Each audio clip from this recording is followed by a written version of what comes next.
thank you for that question, Jeff. So I wrote Natural Remedies for Mental and Emotional Health to help people and help the planet. And I think that healthy, happy people are able of doing more good. And I do think that the suggestions in the book that entail food, herbs that have been used by millions of people for thousands of years, essential oils, color, light. I do think that this book can save your health, save you money, save you time, make you happy, healthier, have a better life in general. Apple Knocker Radio. Greetings, my friends. I hope you're all doing well. My next guest is herbalist and nutritional expert Brigitte Mars. We discuss her most recent book, Natural Remedies for Mental and Emotional Health, which is basically a manual for improving every aspect of your life with simple natural methods. I've been using it regularly. I have it on my bookshelf right next to my desk. That's about as high praise as I can give any such tome. I've actually been using it myself from the moment that it arrived in the mail. I'm going to read the headings from a few sections in the book to give you an idea for what you can find in here. He's got sections on stress, anxiety, fear, anger. Anger's one that I could work on a little bit, I'm not going to lie. Low mood and depression, addiction, eating disorders, schizophrenia, epilepsy, multiple sclerosis, insomnia and sleep disorders, fatigue, chronic pain, grief, trauma, enhancing cognition and memory. Those are just a few sections that I just randomly chose as I opened up the book and was flipping through it. Just want to give you an idea for what you can expect to find in there. Like I said, it's a manual for better living, really. You have an issue in your life, you pop open the book, you find the section on the issue that you're having. It'll tell you the methods and the nutrition and the herbs that you can use to combat whatever these issues are, to just enhance your life, to improve your life in every way. And so, yes, I think it's an excellent book that I have been using myself, and I think you are very much going to appreciate this conversation, and I'm about to get into it. But first, let me say that we're in February, not too far into 2024. We're still right there, right in the threshold, right in the doorway. I hope you're sticking to whatever goals that you set. I hope you're staying on top of it. I hope you are pushing to be your best possible you. All right, that's it, my friends. This is my interview with Brigitte Mars about her book, Natural Remedies for Mental and Emotional Health. Peace out, my friends. So this book, this is so much information, and you have spent, it seems like your career, like your whole life, immersed in herbalism, right? It's true. Yeah, since I was a little girl. Yeah, I would love to hear that story personally. If you could tell a little bit about how you got into this.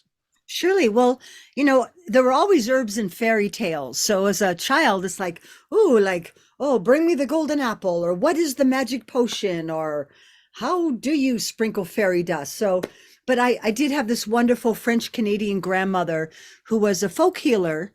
And, she didn't say I'm an herbalist. It was just like, hey, I've got 11 kids. I'm in the backwoods of Canada. You better know what to do. You better know how to deliver a baby. You better know how to treat whooping cough. And she used folk remedies like garlic and mustard and apple cider vinegar and honey. And I grew up in upstate New York and, was sickly as a child, probably because I, ate the standard American diet. And I was on antibiotics a lot.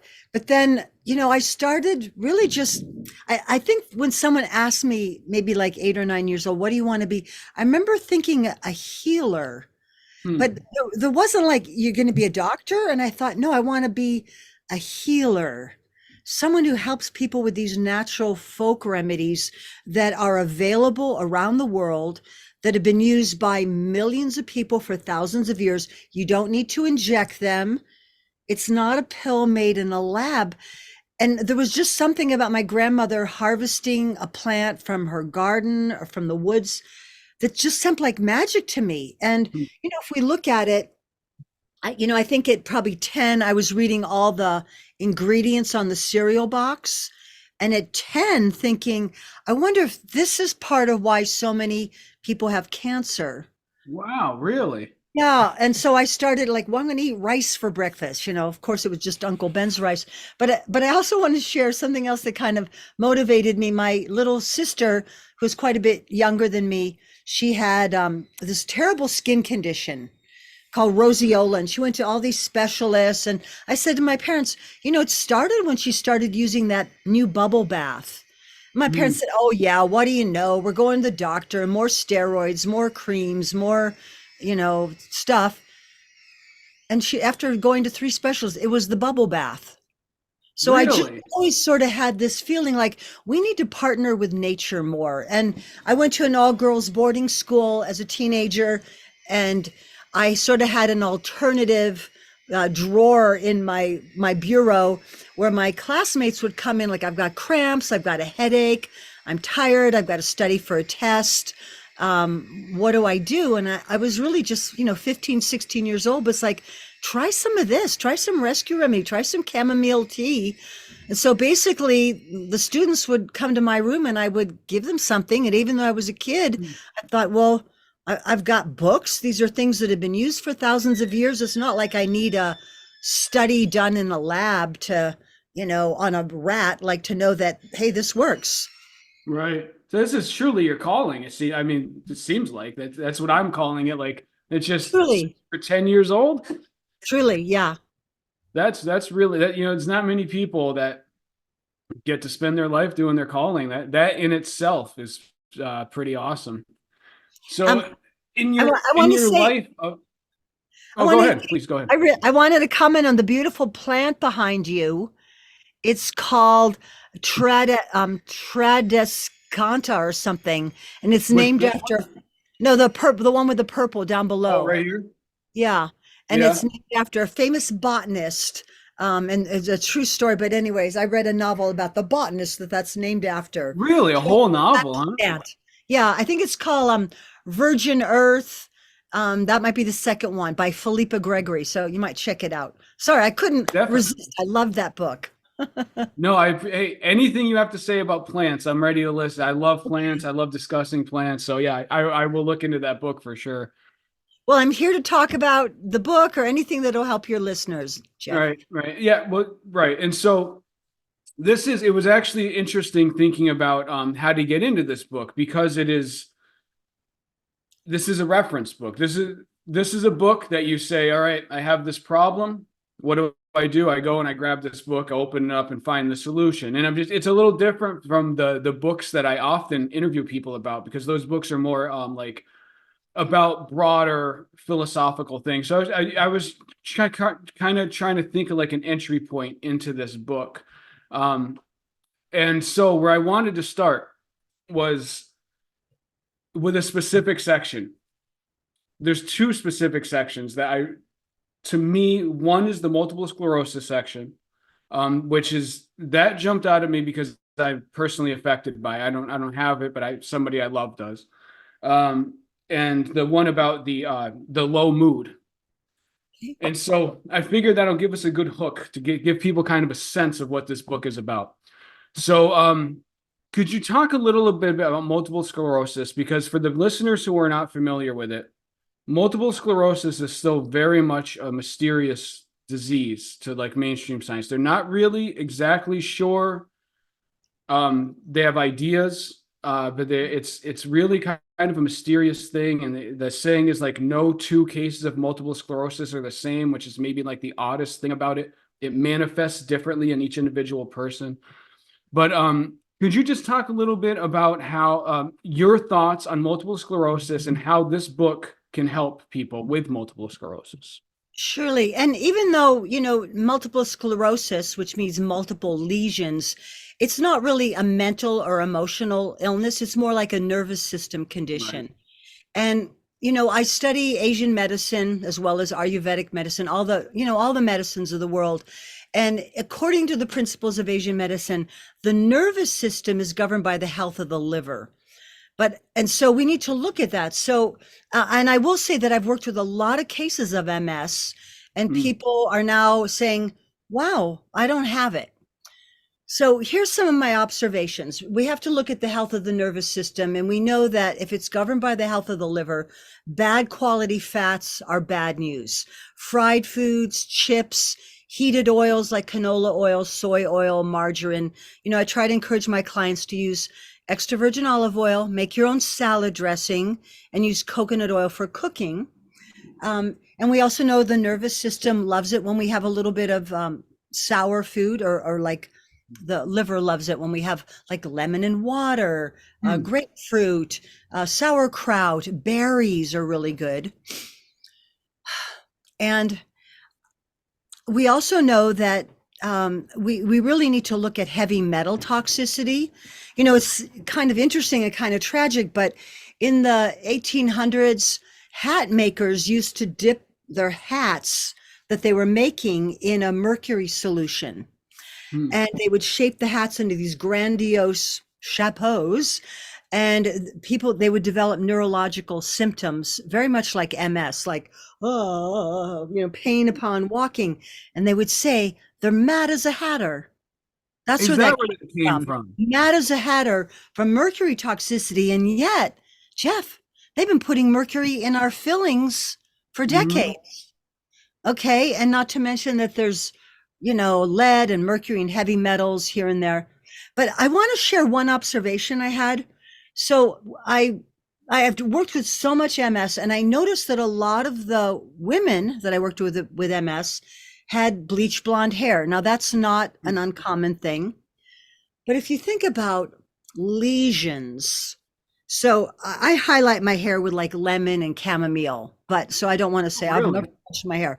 But most chemical hair lighteners, women are putting right on their scalp every month, right at the roots to cover up the roots, and they contain bleaches that remove the pigment from your hair. Could that be contributing to lesions? Now, years ago, I want to mention Ronald Reagan, whether you voted for him or not. He was president of the United States, and he died with Alzheimer's. Not recognizing anybody. It was a terrible ending. Well, we all know he dyed his hair, and they found out that the men's hair dye had lead in it. Oh, really? We didn't know that could get into the bloodstream. If you are putting anything on your body, it's going into your bloodstream. And I sometimes like to remind people that the first accidental, maybe not the very first, but Albert Hoffman, who's credited with rediscovering LSD, he got some on his fingertips. And within, an hour, he was, I have to leave work. I'm tripping my brains out. He didn't eat it. He took the famous bike ride. Bike ride. Right? Yeah. He got it on his fingertips. And yet people are slathering, petroleum products and synthetic fragrances and things that maybe make your curly hair straight, or your straight hair curly, or your black hair white, or your white hair green. We got to be careful about all these chemicals we're exposing ourselves to. But the heavy metals is another thing. So I have worked with a lot of people that have MS, and they say, the drugs are really not that promising. So why don't we work on building health rather than treating a disease by eating better quality oils? There's a supplement called lecithin, which we know that the myelin nerve sheath that surrounds the nervous system is made with lecithin. And lecithin is found in sunflower seeds, it's found in egg yolks, it's found in bean products. You can also buy it as a supplement. So why not work on, I'm going to nourish and build and help to heal these multiple lesions that are happening on our nervous system. But, I also want to say, Jeff, natural medicine is for people that are motivated to do it. And I think that there's a lot of people who just want to take a pill. But I will share, one day I got asked to come speak at a MS support group that was happening in Boulder. And I went to this MS support group, and they were having like a potluck. It was at the YMCA, and the potluck was like coffee, donuts, sugar, pie, cookies. And we do know that sugar makes it, we're always hearing about like it's bad for your teeth, but it's also food for cancer. It's also food for fungal overgrowth, yeast overgrowth. And if it can erode your teeth, well, it can also erode your bones. It's also possible that it's making your blood very acidic, and that's contributing to some of the demise of your nervous system. But when I spoke out at this MS support group, the people got mad at me. They didn't want to hear that I was like criticizing their small pleasures that they got when they met with a support group. And then, a woman stood up and said, my husband and I are the only ones that eat the way this lady is talking about, and we're the only ones whose MS is not progressed. Wow. Yeah, I got Meaning, it's almost kind of funny that you bring that up because one of the questions I was going to ask, because yeah, I know what you mean. You can tell somebody with multiple, like you tell somebody with multiple sclerosis, hey, Wim Hof has shown that cold exposure could help with MS, and they won't do it. It's so frustrating, and so it's like heartbreaking. It's like, can you just try something besides taking the pills that they're like? Can you just try? And and so I just wanted to ask you, how how do you talk to people who just cannot accept the possibility that the solutions might be even simpler? It could just be eating better. Like when you deal with those really entrenched people who refuse to believe that, do you have any techniques? well, unfortunately, most people, their insurance is going to pay for drugs and surgery. When it comes to you need to buy vitamins, you need to buy organic, you need to get off of the bad oils, that's on your own dime. That's Jeff, true. I don't have any need to try to save everybody. Natural medicine, like I said, is for people that are motivated. And most of the people that come see me, they've tried the other stuff or they want to try natural medicine before they sign up for pharmaceuticals. And so I'm there for the people that want this kind of work. Sometimes our own family members or our own loved ones are the most difficult. I know my mom, who drinks Diet Coke and lives off of sugar donuts. She's going to wait for Oprah to say it. Whatever Oprah says is what she's going to do. Okay, but if Oprah says it, hey, we're good. And so people just have their things. But I just say, sometimes I kind of say, hey, if you keep doing the same thing's going to happen. And I also say, how's that working for you? When people complain about like, well, I'm taking this drug and it's causing these symptoms and now I don't have any energy and da da da. So I just said, well, how's that working for you? And sometimes it takes people a while before they're willing. But to be honest, Jeff, if people would try the natural remedies first, that would be so much better, because very often they do so many things that kind of undermine their health. And we're learning that so many of our brain chemicals, our neurotransmitters, are made in our gut. So that's another important factor. So if you've got problems with your emotional, mental health, your nervous system, if you're not digesting your food, you're constantly bloated, you're eating things you're allergic to, that could be causing brain inflammation and fogginess, so you can't think clearly. It could be a contributing factor to ADHD. So in the back of Natural Remedies for Mental and Emotional Health, I do talk about a lot of different vitamins, but maybe you say, oh, well, what foods are high in magnesium? Maybe you're not a pill popping person. So there's a lot of options for everybody. And for those people that are stubborn, maybe they're not going to do everything right away, but maybe they'll make a few dietary changes. Maybe they'll try an herb. Maybe they'll try a supplement. Maybe they'll try a lifestyle thing. And if they don't, I'm sure that there's all kinds of doctors who can help them.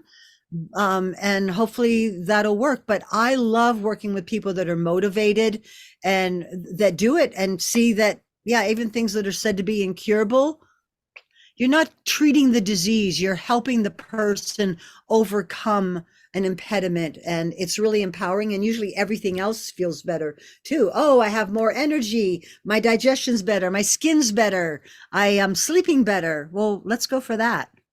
Right. Yeah, absolutely. Absolutely. Yeah, and you said empowering. That's funny because that's exactly what I was thinking of while I had this book, taking it down, flipping through it, because you're giving people the manual to take charge of their own health.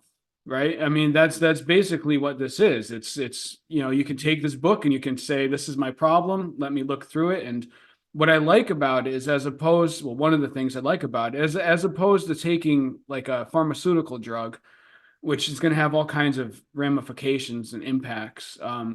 You can give this stuff a try, right? And if it doesn't work for you, then it's not like there's harm to it. It's not like you're going to hurt yourself by taking more ginseng or something like that, right? Exactly. Yeah. Most of these things are going to have other benefits. They're going to, even an herb is going to contain natural vitamins and minerals. They nourish your body. They can help rebuild, remineralize. So it's a real beautiful thing. And, in a sense, Jeff, natural medicine's been really persecuted. I mean, we could go back to the witch hunts of the 14 to the 1700s. Many of the people that were accused of witchcraft were herbalists and midwives. And Mm. so even now, practicing natural medicine, it's still kind of sketchy territory. Um, yeah. Do you And deal with that a lot? Do you still deal with that? well, the way that I deal with it is I don't claim to cure people. I claim to educate people. So I'm Mm. an educator. So if someone calls up and says, "Can you cure me of MS?" I say, I don't claim to cure people. I educate people so that with the grace of God and good nutrition and herbs, that you very likely might be able to help yourself. But I'm not going to go there and like, no, you can't eat this, you get this, get rid of this. That's not my job. That's your job. So I keep it in Right. the sense of like I'm doing one-on-one health education seminars with people. That's interesting. Well, I mean, you've made a whole career out of it, right? Like you've been doing this for your whole life. That's Mhm. amazing. And So, I never wake up and feel like I'm ripping people off. I feel like, hey, look, somewhere there's going to be a field of lemon balm or St. John's wort or lavender growing. The bees are going to be buzzing around. There's going to be little bunnies in the grass. My dad, his office was right next to a big pharmaceutical company, and it was always spewing out chemicals. And my dad died quite young. And when I asked my mom, why do you think dad died so young? She said he always felt it was his exposure to this constant stream. They were all wow, in the air. really? But back then in the 50s and 60s, we saw that as that's progress. They're making life-saving drugs, but it ended up being really a toxic overload for this, dear man. So That's anyway, sad. mhm. Yeah, I'm sorry to hear that. Thank you. But, it's also an opportunity to look at our planet is very unhealthy. And another thing is that when we partner with natural medicine, we're also partnering with making a greener earth. And, right now we're so bombarded, the air, the water, even the toxic media, fear, fear, fear, not to say that there's not stuff to be very concerned about. There certainly is. Um, so there's a lot to do. And if we want to be, strong, we need to take care of ourselves and do our best so that we can be of service in making a better world. I absolutely agree. And that, the thing with the fear is, it's just because there is something to be afraid of doesn't mean that you should be afraid. Like fear should be a choice. And if it's not going to serve you or serve anybody else, all it's doing is holding you back. And yeah, just pumping your head full of that kind of paranoia and terror is not going to help anybody, and it hurts your immune system. So at this point, you've spent your whole career in this field. How long did it take you to put together this information? Did it just come right off the top of your head, or did you have to Oh, do a little research? oh, lots of research. I mean, I spent years researching it. I've also had a private practice for many years. I teach at Naropa University, Hmm. and I've written a lot of magazine articles. I've written articles on depression or anxiety. And so, again, a lot, and I did have a co-author, Crystal, and I want to say Crystal's really the one who helped with the really nice format. I really Hmm. appreciate her, Crystal Fiedler. Um, so no, it didn't come off the top of my head, but the way that I write a book is I read everything on the subject. I take workshops on it. I highlight in yellow when I'm reading, and then I, craft it, not necessarily in order, but I like look at what did I highlight? What did I learn new? Oh, remember to add that herb. That's a good idea. Or, Mm. maybe that vitamin would be worth investigating a little bit more. It is a process. It's kind of like opening your heart and soul. But every day my prayer is to be able to do something for the people, for the planet, for the creator. And I feel that working with natural medicine, it is a way to do all of that all at Mm. once. But, it's still sad. I feel that progress is slow. I mean, they're still spraying, a Roundup and DDT around. And I think we should be eating the weeds. I really do think that a lot of the so-called weeds are our best source of nutrition because they're plants that Really? survive. Yes, because they survive adversity. A dandelion grows even though it gets stepped on. It can grow through the crack in a sidewalk. Nobody plants it, nobody waters it, nobody mulches it. Dogs pee on it, people step on it, and it still grows. And when your grass dies because of the drought and the extreme heat, the dandelions are you Right. they're going to survive more adversity than your grass. And currently we're using a third of our nation's water to water grass. And I think we're going to really need to rethink that. That's wasteful. Mm. The things that would be coming up as weeds, the dandelion, the chickweed, the violet, and you'll see a lot of these herbs are even good for our mental health. Dandelion root is really good for the liver, so it's good for depression. Dandelion root as a tea or as a food, you can also eat it, is good for clearing old stored emotions that you might be Mm. holding on to, from past trauma and, past wounding in your emotional body. Um, another weed, St. John's wort, which is a great herb for depression, they introduced a beetle into Oregon called the Klamath bug to eat up the St. John's wort.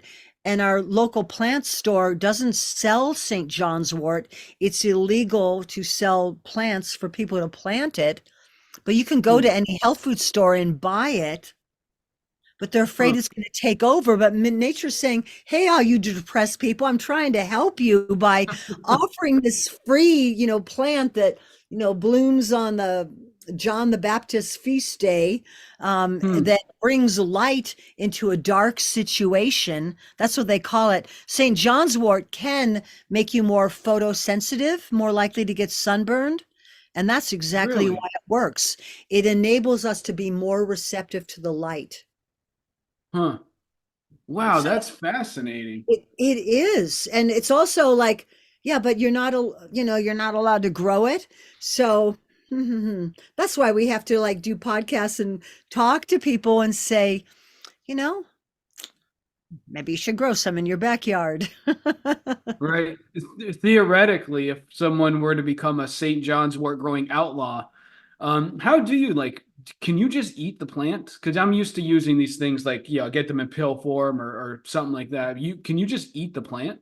Well, some plants you can eat, like dandelion leaves are edible and lemon balm is edible, but some plants are going to work better as a tea, and Hmm. St. John's wort is one of those, and or a tincture. Although tinctures are often in alcohol, so if alcoholism is an issue, then you might do better as a tea or a capsule. So there's many ways of using them, and I really encourage people to visit your local natural food store, your local herb shop, and talk to somebody knowledgeable there. A lot of times these stores have people that have been working with plant medicine for years. Find out if they're not there all the time. Find out when the person who's really trained in all this is there, because they're often the ones who are going to hear from other people. This really helped my allergies. This really helped my insomnia. Hmm. This really helped my immune system, because they're selling products. They're going to get feedback from people and see what sells. And that really is an untapped resource.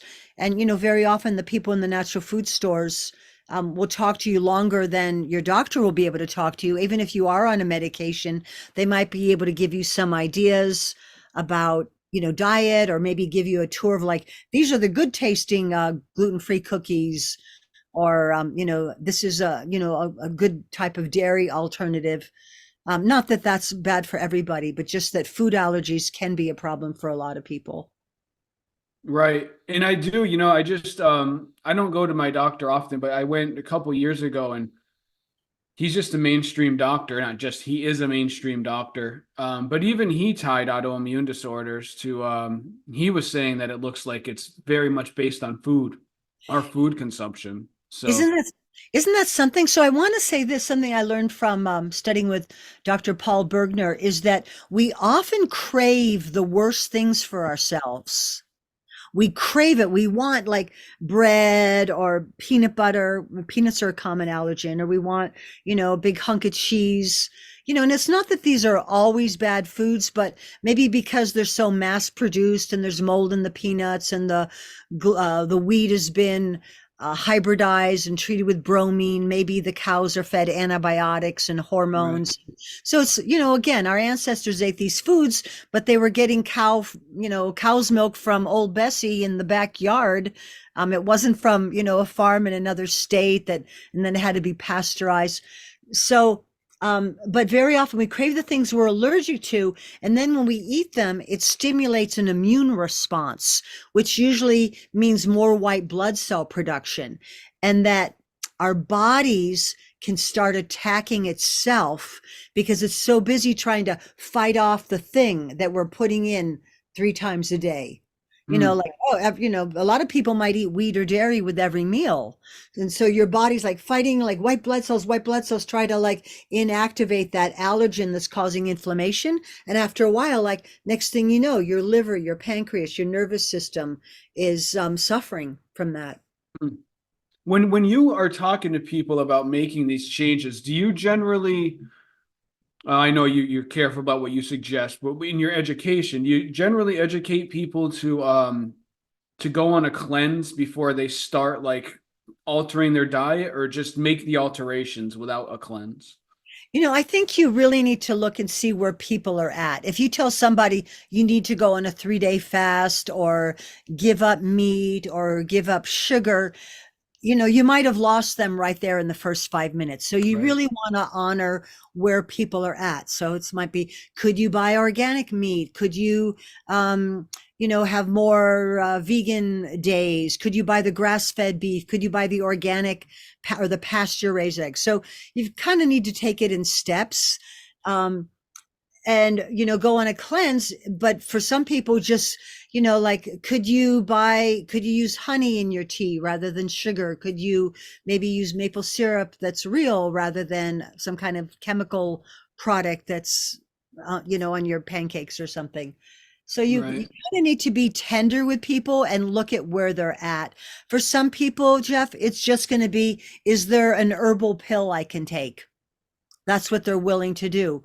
Another thing I often suggest is people like don't microwave your food. It's Really. funny when people feel bad, they say they're zapped as if they've been in a Hmm. microwave. I'm going to zap my breakfast in the microwave, and then you wonder, why do I feel zapped? Well, you're doing that to everything you eat. Hmm. Could That's that affect interesting. you? Yeah, it's worthy of looking at, and do we really want to expose our food to radiation and cause all the molecules to expand? Could that be creating imbalances? There's a lot of research on it.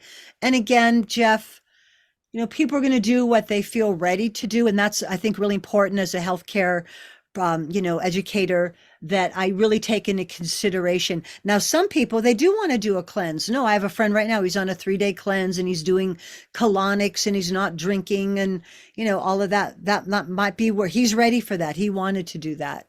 Hmm. Uh, and that might be great. And, that could be the fastest way to reclaim your health. But, people that are pregnant, diabetic, hypoglycemic, nursing, that could be a lot for some people. But I've done a lot of fasting in my life. Hmm.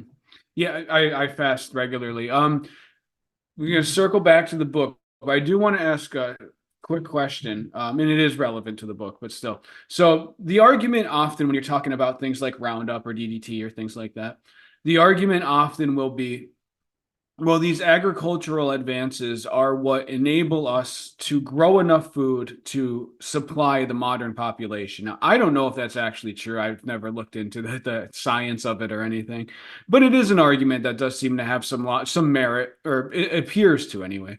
And I'm curious what your thoughts are on that, if you've looked into it at all, and Well, what your well, counter surely argument would be. And I really do appreciate the work of Vandana Shiva, who's an Indian woman and a spokesperson, and a lot of farmers in India who signed up to, okay, we're going to use Roundup on our crops and all that. They've ended up committing suicide because the plants that the seeds that they're given will only grow with those chemicals. And when Mm, they can't afford to keep the chemicals going, which end up poisoning the water and the air, and not to mention the health demise of the people that have to work with them and spray them. So if you want to Google that, the work of Vandana Shiva, and look mm, on farmers in India. So I do certainly think we should be thinking about how can we feed the masses. And mm, we do know that, a lot of our food is grown somewhere else. And if things happen, and things do happen right now, when we're filming this little talk today, there's just a big tsunami. There's volcanoes going off. It's the world is crazy. There's war. Um, we really need to think about how can we grow things more locally. So I would like to see more edible mm, lawns and more gardens than only depending on the food coming from, California, because what happens when they have a drought or forest fires, or, everything freezes in Florida and you don't get citrus that year. So we've really depended on this food system, and it's a very fragile system. And we see around the world, you're depending on grain from the Ukraine or something. Well, those fields might not get planted, or you're mm. depending on something. So I think that more local sustainability is, we need to get back to that. It's almost like we've given the power of food away, and it's almost like considered that, well, that was farmers work, or that's like, not intellectual enough or whatever. But yet we're not going to do really great without it. We need to give more, attention and gratitude to the good people that grow our farm. And, maybe you can support them by going to the farmer's market, or, supporting the stores that do buy local products. So we want to Mm. keep more food production in our communities as well. I tell Right. everybody, plant fruit trees, because once you plant them, they're there for generations, and your descendants could even be eating those Mm, apples. Your great great grandchildren could be enjoying those apples. Service berries, elderberries, plant fruit. If you're going to plant something that provides food or medicine. But hopefully you can plant them. You can dry them for the winter. I'm big on dehydrating rather than freezing and canning. I think it preserves the nutrition in your food a lot more. But like, mm. everybody should be growing stuff. And you can dry apples. They do take breaks. They don't produce fruit every year. Sometimes they like, hey, we're on holiday for a few years, and you'll be glad that you dried those apples. Those dried apples are going to be good for years. Yeah, very interesting. Yeah, I've got apples, nectarines, peaches. I got all kinds of good stuff, man. Look, I even have a couple olive trees, which I didn't know you can grow olive trees in Florida. I didn't know that was possible, but I guess you can. Yeah, but then you have to learn how to process them. I just No, did that yeah. in California. Oh, Yeah. did you really? Yeah, there's a couple methods. I looked at some YouTubes. There's a salt brine method. There's the oil curing method. So yeah, look on YouTube and you'll learn how to do that. How wonderful. That's cool. So, all right. Sorry for that digression that we made, but what made you decide right now to come out with this book? Is there any particular reason? Well, I see that there are so many people that are depressed. And in my regular health practice, people might come to see me for, like, I have arthritis, or I'm infertile, or, there's cancer in the family. I'm not claiming I cure them. I just might give them ideas on how they can eat healthier and live longer and all that. But almost everybody's on some kind of pharmaceutical medicine for anxiety, for depression, for ADHD. I'm also a university professor, and I see what my students are on. And they're like 18, 19 years old. Hmm, And do they want to be on those drugs when they decide they want to have children? Like, right. so there was a year where I worked with a holistic psychiatrist, Dr. Antonio Wood, and he wanted me to come in and talk to clients with him and make some dietary and herbal suggestions to them. Another thing we did was aromatherapy. So, and he was like, so I had this year with this doctor. And that is discussed in this book for the viewers. He goes into Okay. the aromatherapy. But yeah, And sorry to so, interrupt. like someone who's really like anxious, I'm having a panic attack. A really simple thing might be open a bottle of lavender oil and take 5 deep inhalations. Breathing deep is good for your brain. Any woman who's given natural childbirth knows that the breathing is going to help you get through Hmm, the contractions. But right. anxiety, I'm so anxious. I could go down freak out freeway or I could go down lavender lane. And that's really simple and that's immediate. So, it was really that year I spent with that psychiatrist. And then after that, we just kind of made referrals to each other because he knew what I did. And I said, go to him because he's good and he's open. But Hmm, I remember there was one client we had, and all she would eat was noodles and sauce. really? It didn't matter what she put on the noodles. And I thought, I bet she has a gluten allergy, that's the only thing she eats. And a lot of kids, gluten, it's very inflammatory and it's kind of like glue. It makes things stick together. Hmm. And what do we make with gluten? Pasta and pastry. That's like the word paste, glue and paste. So, Huh. and right before we did our show, I said, I'm going to go have a piece of toast, but it was gluten free.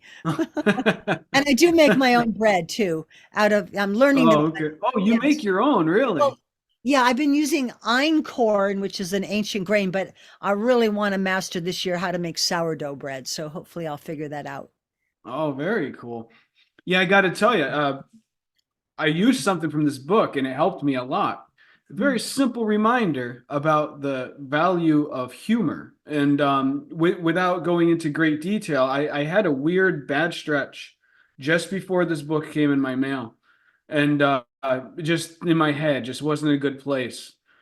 And I got this book. I was like, dude, I haven't just laughed in like a long time. Like, like I'm always like so serious and focused on things. So I just started watching goofy, funny movies. And I'm telling you, it's incredible what that simple little thing did. That little reminder to just laugh.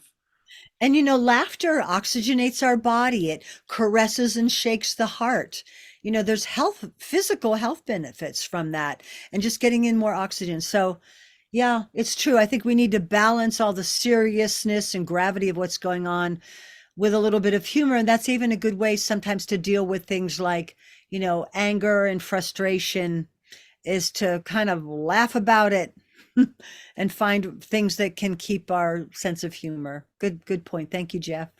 Yeah, yeah, that's actually, thank you, because that's why I brought that up. Well, one of the reasons I brought it up is I want people to understand that the book, it's not only about herbs and like food as medicine. It's just about life. I mean, that's what I like. It's just like how to live. Like it's things like laughing more and these simple things, these reminders about what life is supposed to be at like the simplest level. And sorry, go ahead. Well, I love the lifestyle techniques. And, I worked retail for many years at a natural food store and then a natural pharmacy. And, it's really easy to sell people a bottle of a thing. Let's say they want something for insomnia. But if you tell them, like, you could take a lavender bath before bed, you could get ready the next day, the night before, you could wear an eye mask to block out the light, you could move electronics away from the bed that might be causing a disturbance, then that product's going to work even better because they've Right. got a few little lifestyle techniques to go along with that herb and the vitamin. But one thing that I'm so grateful that I share in Natural Remedies for Mental and Emotional Health is color therapy. People think, oh, color, that doesn't really do anything. It's like, you think it doesn't do anything, but you know that over in Madison Avenue, they're trying to figure out what color to make their product so that you'll buy it, lady Right. or Hmm. mister. They're using color therapy on you. Oh, Windex, it's blue, or Pine Sol is green, or that perfume in the purple box. So why don't you use color? So today I'm wearing blue, which is a calming, relaxing color. Um, I might wear red if I'm trying to get more energized. And I find that a lot of depressed people, they just get into like wearing gray and black. And and then especially when the weather's like dark and dreary and snowing for days. I know you don't have that problem in Florida, but here in Colorado, it's like, when the weather's really bleak and you're going to dress bleak, no, spice it up. You're going to at least uplift the people that you go work with, or Right. and it'll lift you up too. Color is another form of energy. So I encourage people to eat a wide variety of colors and wear a wide variety of colors. And yesterday I wore red, because I really had a lot of activity and I really needed go power. But if I knew that I was going to have a client, say, with hyperactivity, like, Right. I probably would go change, because I would want my client to feel calm in my presence. So if I was Hmm. wearing a really bright color, I might say I want to tone that down. Hmm. So Yeah, I right. talk about what colors to wear, and you can use colors in decorating, like what colors are you going to paint your bedroom. Blue's a wonderful color for sleep and meditation. Yellow is a Hmm. good color for digestion and, waking up and having a bright day. Orange is a good color when you want people to socialize. Purples are really good when you're wanting to do things that are more spiritual and meditative. Hmm. And yellow is real. Yeah, yellow is good for like study halls and cerebral stimulus. Hence, Hmm. use a yellow highlighter when you read my book. And then you can just look back and say, oh yeah, these are the things I want to try because I highlighted in yellow. Right. Yeah, what you're just talking about, something I've been talking about quite a bit because I'm getting certified in hypnosis right now. And I've like been talking a lot, explaining to people is actually one of my motivations to get into hypnosis. But trying to, what you said about colors, trying to get people to understand, like, you are so much more suggestible than you realize. You think that you are this closed container, but you're not. And you are actually getting batted about constantly by things like colors, by things like people's offhand comments, by commercials. And unless you understand that and unless you take control over it, you are at the whim of it and you are just fooling yourself if you try to tell yourself, well, I'm immune to that. I don't need color therapy. Colors don't affect me. Like, yeah, they do. They affect everyone. We're all human beings, you I know? mean, how do you think the bees find the flowers? You Right. know, it's color therapy in nature. What pollinators do we want to attract and which ones do we want to keep away? And so that's a powerful tool. And even the colors of our food tell us something. That's why I say eat all the colors of the rainbow. The American diet has gotten rather beige. Mm, And so we're saying, like, wild rice and green kale and purple cabbage and red beets. And how can you make your diet more colorful? mm, That's a really easy thing. And, we do know that lighting is used to affect our consciousness. For example, casinos often use red lighting so people lose sense of time, but you can use it as a tool. What you wear, what you decorate, yeah, it's powerful. So I'm trying to give people the secrets of what they can do, and many of these ideas are very inexpensive. And hmm. some people say, well, color therapy, that's kind of like new age or something. And everything that people might say is new age is actually very ancient, because we know that Right. color therapy was used in ancient Egypt, ancient Greece, India, China. Come on.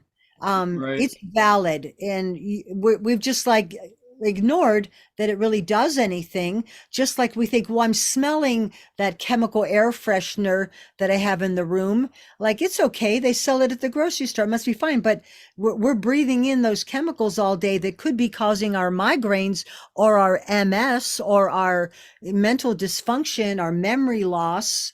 So just know, if you're seeing it, it's going into your brain. If you're Mm, smelling it, it's going into your brain. And right. if you're eating it, it's definitely going into your brain. Right. Right. Yeah. You know, some time ago, I kept breaking out with skin problems. And I went to the doctor, and it was actually what do you call them? They're it's not a full-blown doctor. It's like the next level. Osteopath, a physician's That's what assistant. it is, physician's assistant. He told me very simple. He said, "Have you been using like skin, what do you call those? The bath and body type stuff. The I can't think of the A word right now for some lotion. reason. Yeah, yeah, and I had been, and he said just use I don't want to plug any, use the pure soap, the just 100% soap. I did that and I've never had a skin outbreak since. It's been like years. And so it's a simple example of what you're saying. He was right on about it. I just eliminated those toxic chemicals that were supposed to be clean chemicals, but they were making my skin go crazy. And a lot of times, since these things are maybe new inventions, we don't really have hundreds of years of experience with them. Like, having worked in a holistic pharmacy, I saw a lot of drugs that were approved and on the marketplace get recalled. And again, not to say that drugs can't save people's lives or that people shouldn't listen to what their doctor tells them, but there are things you can do that will help your doctor to help you. And, some of my doctor friends will say patient compliance is one of the hardest things.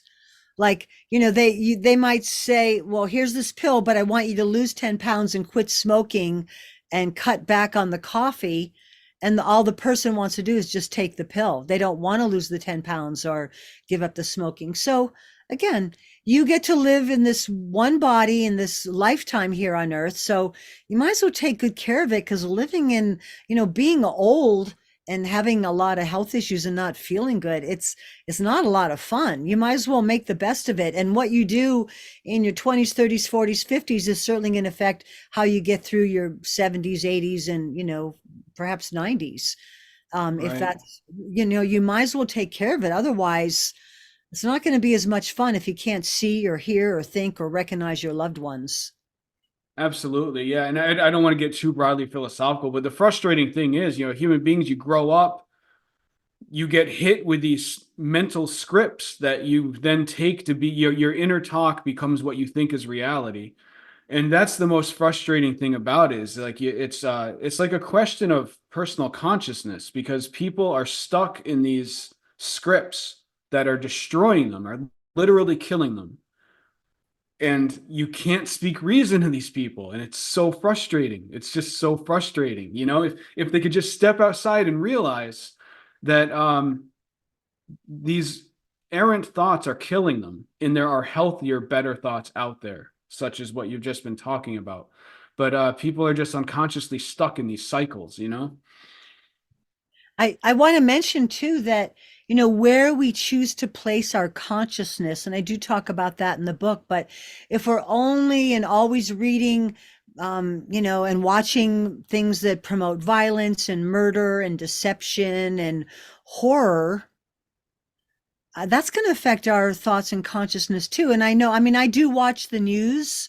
My partner doesn't watch the news, and, kind of la la la, but I'm watching the news, but I also have to focus on, well, what can we do to create a better world? So yes, there's problems in the world. So what can we do to be prepared? But even things like recreationally, what are you going to choose to watch and read? Do we really want to support movies that are made about, criminals and cannibals and pedophiles and murderers? Like, why do they get a movie? Like, Right. like movies about some heroes and heroines that inspire us, so that we, can have the courage to, do good, whether it's like saving the rainforest or helping the gorillas or helping, the poor and the hungry, and all of that. Like, what can we do? So, just using our voice is one way. And so I know it's really easy to feel powerless, but even the music that's going into us, I find that when the music's really faster than a heart rate, that can promote anxiety, for example. Hmm. Maybe you've been to a rock concert, Jeff, where you can feel the music coming up from the ground, and you feel it Hmm. coming up into your heart, into your lungs, because it's kind of like taking over you. So, I think it's really important to play music that's beautiful, that's made with the intention of, beauty and goodness and peace. Because and what are you going to wake up to? You wake up in the morning to an alarm clock. That's a really, difficult, it's just an unhealthy way to start the day. Here you are, you've been dreaming, and then you have this alarm, or maybe you have da da da da, something kind of really severe come on. So wouldn't it be nice if you did need to use an alarm, if it could be something peaceful and gentle and, awaken you into a gradual awakening rather than something so jarring that you forget everything you dreamt about. Yeah, I do trust the No Meditation, and they have an app that has this great, it starts real quiet and slowly brings you out. I want to try to figure out how to use that to wake up in the morning. But so we're coming to the end of the hour. The last question I would ask you, um, still at the beginning of the new year. So people are out there, they've made their New Year's resolutions.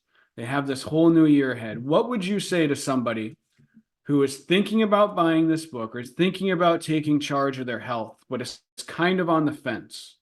Um, what would you say to encourage them to take the plunge and to buy this book?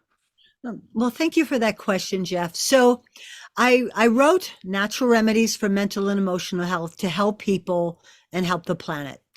And I think that healthy, happy people are able of doing more good. And I do think that the suggestions in the book that entail food, herbs that have been used by millions of people for thousands of years, essential oils, color, light. I do think that this book can save your health, save you money, save you time, make you happy, healthier, have a better life in general. And resolutions, I want to say something about that. Every year I make a resolution for each chakra, if you know what chakras are. I Right. I kind of write down all the colors of the rainbow. All Oh, right. that's cool. So I did this the other day. So I said, purple is about what can I do to feel safer in the world? So, you could think of things like I'm going to take a self-defense class, or I'm going to, Hmm. lock my doors, or I'm going to wear my seatbelt, or I'm going to learn wilderness survival, or, what do you do to feel safe? Orange might be about the commitment, like who are you going to hang out with this year? Are you going to hang out with people that lift you up, that support you? What are you going to Hmm. do to sweeten the relationships you're already in? Do you and your partner need to go on a little trip without the kids, or, take a tantra class, partner yoga, trade massages? I don't know. Yellow is about your commitment to eat healthier. So what's it going to be this year? You're going to eat less sugar, drink less, maybe switch to green tea instead of coffee. Maybe you're going to, support the local farmers and buy the organic, or, okay, so yellow's about that. Green is how can you live more green? What can you do that maybe, you're not going to buy clothes that need to be dry cleaned. You're going to switch to the natural, dish soap. Maybe you're going to plant a garden and learn to eat some of the wild edible plants. And Hmm. then blue is about creating art or appreciating art. Of course, I think it's great to create art, but maybe you're going to like go to more museums or go to more concerts, but speaking more affirmatively rather than Hmm. I'm such a loser, I have so many health problems. I am taking steps to improve my health. And then indigo is about what am I going to do to improve my intelligence? I have a whole chapter in here on better brain function to stay Hmm. intelligent, even if you've had a head injury or brain trauma or stroke recovery, how to keep yourself clear. So I can help you with that. But what are you going to choose to read this year? What movies are you going to watch?